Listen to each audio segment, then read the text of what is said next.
afternoon, everyone. Good afternoon, Dr. Jackson. Today, I wanted to meet with you all briefly to discuss Standard 6 of our professional learning standard, which is professional culture for teachers and staff. And I want to begin by introduction. I want you all to introduce yourself and tell what you do. Hi, my name is Saniqua Smith, and I teach first grade. Good afternoon. My name is Deneen Hale, and I teach second grade. Good afternoon. My name is Jennifer Height, and I'm the Library Media Specialist. Good afternoon. My name is Shina Johnson, fourth grade here at Clark Elementary. And I want to thank you all for volunteering your time. And the purpose of my assignment was to interview a cross-section of faculty and staff members, a minimum of 3, and I have 5. I have one recording. Ms. Washington is recording, and she's kindergarten. Hi. And it was regarding your perspective for our campus vision. And the first thing I wanted to let you all know, first of all, we have to know the difference between our mission and our vision. And like I stated, know the difference between the mission, which is your purpose, and the vision is what do you hope to achieve. And I also listed our school vision here on the presentation. Would anyone care to read that vision? We can all read it together. Clark Elementary School's vision statement. Clark Elementary School will make every effort to foster academic excellence through an intellectual, creative, and differential instructional methods in order to motivate every child to learn and compete with confidence in this global society. So now that we know our vision and we know what we're looking for, we're going to go into our questions. Our first question reads, how does the campus acknowledge, recognize, and celebrate those who implement strategies in support of the campus vision? We can chime in. We can work together. Okay, we're going to work together. Okay, we'll have about 2 minutes to work together, Doctor. That's okay? Well, if we don't need time, we can just kind of Do it out loud. Okay. Well, earlier we was talking, and Ms. Heiss said the celebrations that we do in the cafeteria, for example, the popcorn that we gave away. And what to was the it teachers for? and staff.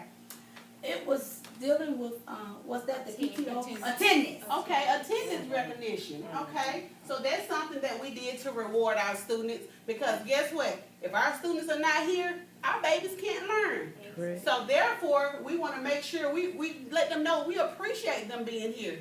So that was one celebration. Okay, anyone else? At the end of the 9 weeks, we have the 9-week celebration that honors honor roll, attendance, good citizenship, meeting their goals in accelerated reader. We even have a reading rally that promotes reading and recognizes those kids that have went above and beyond their targets. Okay, and tell us a little bit about that reading rally, because I know that's something big and it's nice, Ms. Hyde. The reading rally we usually have twice a year, and we recognize all the kids that have met their goal. The goal starts out at low, at 10 at the beginning of the year, and it goes all the way up to 100. We have guest readers that come in and read. We usually have a band, either Selma High's band or we've had Concordia's band in the past. But it's all to promote reading. It's all about promoting reading. We want the kids to get excited about reading. And also, remember, we had you brought Alabama's mascot Yeah. and Auburn's mascot, and the kids loved it. So we have to, just like we have to motivate, we need motivation, our kids need motivation, and kids need to know they're appreciated. What about, are there any teacher celebrations that are celebrated, Ms. Edwards? Yeah, teacher celebration is, I can remember Mrs. Smith, I'm pointing at Ms. Hale. Ms. Hale attended too. Last year they gave all teachers awards for perfect attendance for that semester. And I thought that was nice. Oh, yes. And you all also had a day off, a free day off, right? A free off. That was really nice. That's right. We have to, and even as an aspiring administrator myself, I learned that, through my internship, there are things that administrators and instructional leaders have to do to boost their teachers up. Because if our teachers don't have spirit, it's hard for us to teach our kids. That's right. And these were some things that I noticed that we do for celebrations. We do shout outs over the intercom. We have classroom celebrations. We have the Tigers Hawk newsletter. Ms. Hodge, you want to share with us what that is? That is a newsletter from our principal that she sends out a weekly email on Sunday night that shares our vision and our mission statement. That's the first things at the top. It also gives us an idea of what the week will hold, any meetings or any things that we need to work on in our classrooms. Okay. And then we also have, on the district level, we have Selma City Bridge newsletter. And that newsletter comes out at least, I think, once a month. And it has everything in there from all the schools in the district, all the notables, anything, any achievements that has been made. So that's informing not only the school, it's also informing the community. Then, like you all stated, we have the honor roll celebrations, attendance celebrations, dibbles, and we give out certificates and plaques, gift cards. Like yesterday, who want to share what yesterday? Ms. Johnson, share what happened yesterday. Yesterday, Miss Pritchett received a gift card from one of the people that was on the board. Okay, and tell the story that he gave us yesterday as we was meeting. How did she get the card? Basically, she was in Walmart and she was purchasing things for her classroom with her own money, and he had a conversation with her, and he just wanted to help out. He said that he's willing to help teachers out that are working hard in the classroom. That was awesome. It really was. You know, anytime, that's why I say you never know who's watching. Right. So, you know, as educators, we have to always be mindful of the things we're doing, even when we're not in the school system. In the school setting. And what he did, he saw she was spending the money, so he was nice enough to bring her gift card out yesterday, just to show how much she's appreciated. And he told us there was a lot more where that came from. So we'll be expecting, partnership with him as well. Also, like you all had last year, it was comp time for teachers that had perfect attendance. Students, when they excel, we give them free time. And also, like Ms. Height said, we have newspaper recognition. Selma Time-Journal, that is our newspaper, and we recognize those aspiring educators. The students, we put honor roll in there. So everything that we do here at the school is public. There's no surprises and no secrets. Okay, that leads us to our second question. How are these contributions and achievements effectively communicated to the staff, students, and the community? Well, I was thinking about the Dibbles celebration. Mm-hmm. Last year, second grade was able to get the parents involved. We explained to the parents that we wanted to reward not just children that were proficient readers, we wanted to reward children that made gains. Exactly. And the parents were willing to donate ice cream and different little toppings, and the kids were able to make Sundays to celebrate their gains in That's reading. awesome. And it really was awesome. And just like Ms. Hale said, it doesn't matter if they didn't make that benchmark. Right. They made a Gain. gain. That's That means they tried. So we have to reward them and let them know every little effort they put forth is appreciated. That's right. Okay, anyone else want to share some contributions? Yeah, that one for number 2. Miss Heights, Miss Shannon, and all of us was talking about the newsletter, not newsletter, The the calendar. calendar. The monthly Oh, calendar monthly that we calendar. send out. That's right. And through emails and through parents, teachers gonna start using Class Dojo. That's right. So that's getting through your parents, and I mean they are on it. And explain to us, Ms. Johnson, Class tell us Dojo. a little bit about Class Dojo. Okay, well, basically what Class Dojo consists of is the students are put into the system. Parents have to sign up for Class Dojo, and it's a way for teachers to communicate with the parents as far as behavior, as we were saying, participation, achievements, skills, any way that you want to reach out to your parents. Can I add to that? Because not only am I the library media specialist, but I have a child that attends this school, and it's a way for me to make sure he's doing his homework down. Because his teacher puts the homework on there, so first thing I ask him what his homework is, and then I check to make sure he's doing it. So it's like a double check to make sure he's doing what he needs to do. That's great. And I know some teachers even use the Google Docs. Right. And even with the Google Docs, that's wonderful. Everything the child needs, especially like with their journals, if they have notes they need to take, they can pull that information right from Google Docs. So it's important for parents and teachers to have that collaboration and that partnership. And that way we know that our kids would do nothing but excel. Now, Facebook is, a lot of people use Facebook for a lot of different things.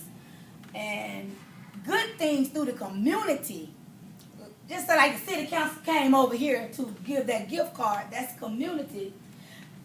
And if it had been on Facebook, just say, Facebook is a good way to post good stuff like that, so the world can see it, because everybody's on Facebook. That's right. And when something good is going on at your school, let the world see. We have a Facebook website. is We a have good a website. We have a website. Oh, and Selma City do have a website. Yes, Clark. ma'am. Clark, I do have a website. Yeah, that we can check. Okay, and these are some of the things that I thought of for communication. Again, we do shout outs over the intercom. We send home progress reports, and that is in the middle of the 9 weeks to let the parents know where their child is. We send home report cards. The teachers collaborate through grade level and data meets.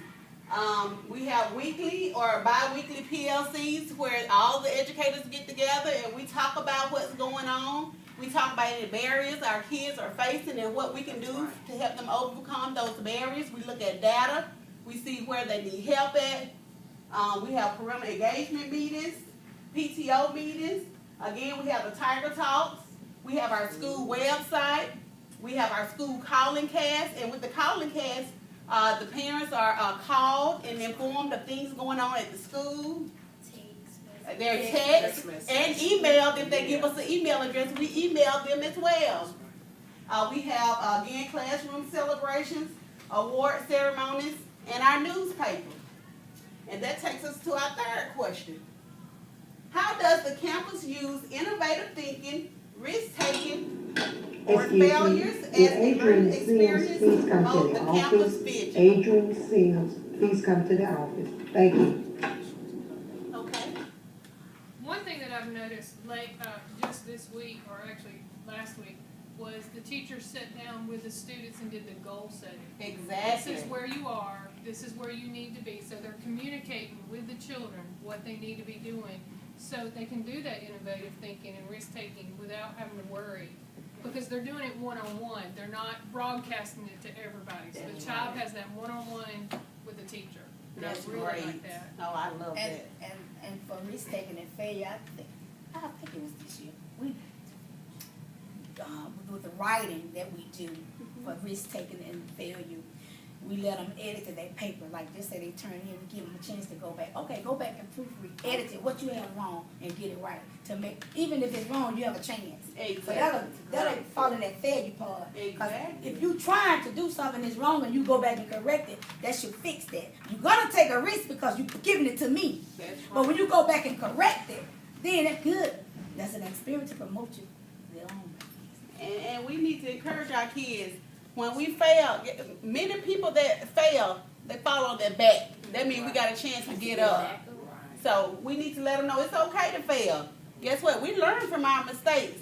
And nothing is permanent. We can always learn. No matter where we come from, it's where we're going.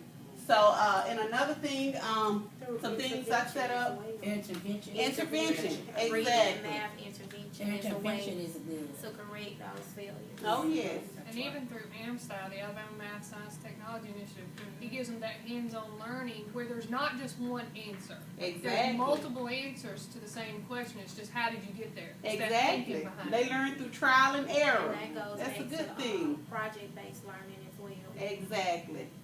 And And another, I just thought about this one, when Miss Hicks stated that if they just clicking on I read it, it stop them. It does. That's a good thing to stop them because they'll know if they stop them, I'm doing something wrong. So exactly. that'll stop the failure part to where they can go back and fix it. It's that self-correcting. Self-corrected. That's right. That's okay. And we're not limiting the children's writing to just writing in their journal, Yeah. but they're writing across the curriculum Good. in all subjects. So that's Awesome. really boosted their writing. That's right. That's great. That's And, awesome. and practice make Permanent. permanent. Not Permanent, perfect. not perfect, but 'cause nobody's permanent. Right, Practice that's make right. permanent. If they begin practicing, they get better They and get better better and better. That's right. And these are some things that I thought of promoting the school's vision. the student have an input, just like Ms. Heiss, she's big about, when I tell you Ms. Heiss love her media job, Oh, yeah. she love her job. Yeah. Because she allow the kids to pick what they want to read, That's as awesome. long as they're reading. Because, you know, just like us, if we're doing something that we want to do, we're going to be interested in it. Yeah. So, you know, we do have, you know, things that teachers require, but in addition to that, let them, you know, choose what they want. Let them pick what they want. And then we have new strategies. Like you all said, we have new intervention programs. So whatever the kids are using, whatever it is to promote college and career ready, we're all for it. They use technology. And thank you that we have, how many Chromebooks do we have, Ms. Heiss? 128. We have 128 Chromebooks in addition to our computer lab.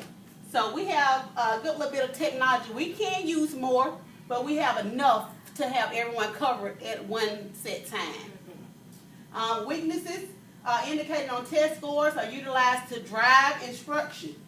We have intervention built into our schedules. So the kids that are not getting it, we're going to pull them for a double dose or maybe a triple dose to make sure that when they leave that grade, they'll be at equal with their peers. Okay, that brings us to our last question.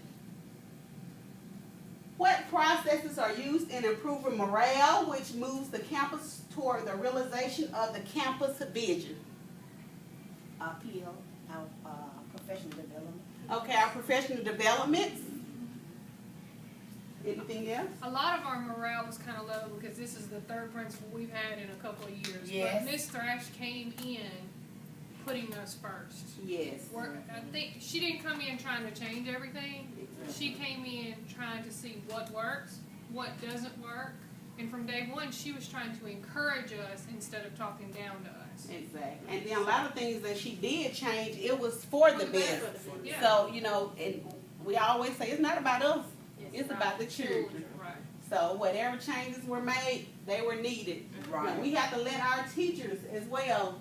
These are some things that I think that help improve our morale, because we as a faculty have a close relationship. And we have to support one another. We have to praise each other. Some days we might not be feeling our best. We just like the children. We have to uplift one another. That's right. We have to show appreciation. When people, my mama's dead and gone, Lord rest her soul. But she said people don't have to be nice to you. Yeah. So that's right. when people are, we have to show our appreciation, and we have to value that. That's right. And we need to provide more teacher incentives, student incentives, Yes. parent incentives. That's Because right. without our parents, it's no hard for us school. to reach our students. Yeah. You know, they're here most of the day with us, and the parent, we need to have that relationship with them to let them know what's going on, what they need to do. Is it something that we can do to make it better for you? We're here. We just need to, you know, get that relationship. We can continue to celebrate our successes and strides. Increase positive collaboration, which is providing input and valuable decisions regarding the school and the classroom. And you know, Ms. Thrash, she do get our input. She asks us, what do we think? So, you know, as an instructional leader, you have to be open, you know, to help. You can't do it by yourself. That's right. It takes a team. Okay. We have any questions? Well, I do want to thank you all for participating. Thank you. Thank you. It's not gonna play, but thank you all. Thank you, Thank Donna. All right.